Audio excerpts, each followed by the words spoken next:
Hello friend, welcome back to my channel. तो friend, आज का जो ये केक है ना, ये टोटल 3 पाउंड का है। मतलब मेरे पास ना उस दिन बहुत सारा ऑर्डर था फ्रेंड, और ना लगभग वो पर्पल कलर का ही था। एक डॉल केक भी थी, वो भी पर्पल कलर का था। लेकिन ना बहुत सारा क्लिप मुझसे छूट गया। तो फ्रेंड, मैं आप लोग को कम से कम इमेज भी दिखा दूँगी जो मेरा ऑर्डर था।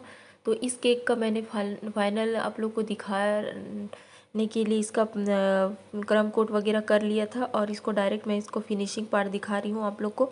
तो उस दिन मेरे पास टोटल 3-4 ऑर्डर थे। ये 3 पाउंड का था, एक एक टॉल केक था और एक चॉकलेट केक था। तो मैं दोनों का आप लोग को कम से कम इमेज दे दूँगी, और इसका जो वीडियो बनाई थी तो मैं इसका आप लोग को दिखा सकती हूँ। बाकी वो दोनों क्लिप मुझसे डिलीट हो गया, तो मैं उनका कम से कम इमेज आप लोग को दिखा सकती हूँ।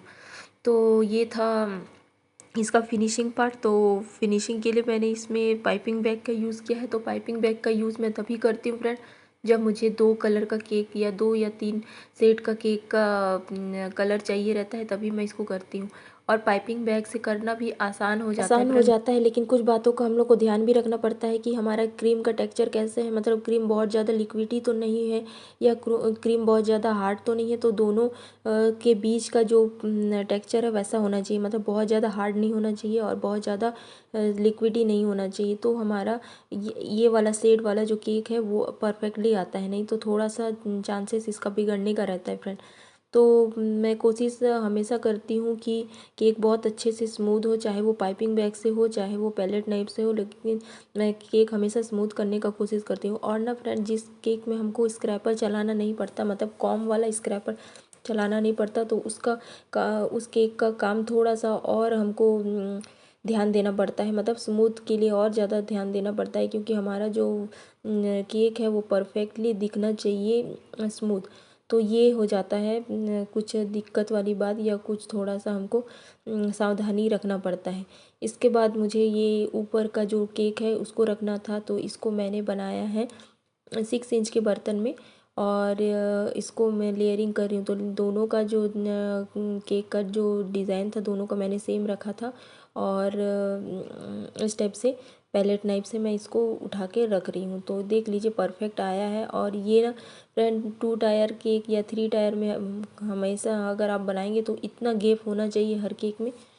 और इसके बाद मुझे इसमें थोड़ा रोजेट बनाना था, क्योंकि इसमें हमको सिंपल काम करना था। हमको ज़्यादा इसमें हैवी लुक नहीं चाहिए था। कस्टमर ने बोला था कि सिंपल सा ही लुक चाहिए, और केक पर्पल और वाइट में होना चाहिए। तो सिंपल लुक में फ्रेंड, और हमारे पास सिंपल लुक में यही डिज़ाइन मुझे ठीक लगता है कि इससे और सिंपल नहीं हो सकता। और डिज़ाइन चाहिए फूल, मतलब रोजेट या फूल वगैरह कुछ डिज़ाइन चाहिए, तो इससे और सिंपल डिज़ाइन हो ही नहीं सकता।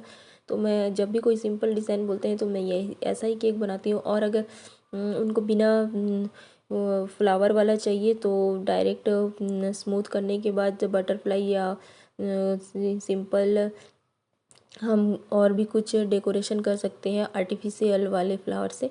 लेकिन जैसा कि इनको सिंपल ही चाहिए था रोजेट वाला, तो मैंने ऊपर में बना दिया और नीचे में भी 1-2 रोजेट बना दिए, ताकि जो उसका लेयरिंग वाला पार्ट है वो अच्छे से आ जाए। तो सामने में और बगल में मैंने 2 रोजेट और कर दिए। और ये केक का फाइनल लुक इस टाइप से लगभग आ गया। तो पर्पल और वाइट का कॉम्बिनेशन कैसा लग रहा है फ्रेंड, आप लोग कमेंट करके बताइए। इसके बाद ना मैंने इसमें थोड़े से बॉर्डर भी दे दिए थे पतले वाले, कुछ स्प्रिंकल कर दिए थे, कस्टमर का नाम लिख लिया था। और ये पूरा डेकोरेशन इस टाइप से हुआ है।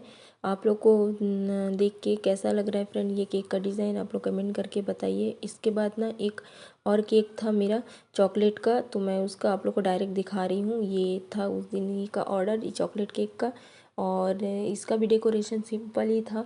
मैंने कुछ चॉकलेट के बिस्किट बनाए थे, कुछ बिस्किट ओरियो बिस्किट रखा था अपने केक में, और गनाश से इसका डेकोरेशन किया था। तो ये था 1 पाउंड का केक। और इसके बाद मैंने डॉल केक बनाया था, ये रहा डॉल केक। तो ओके फ्रेंड, मिलते हैं, बाय।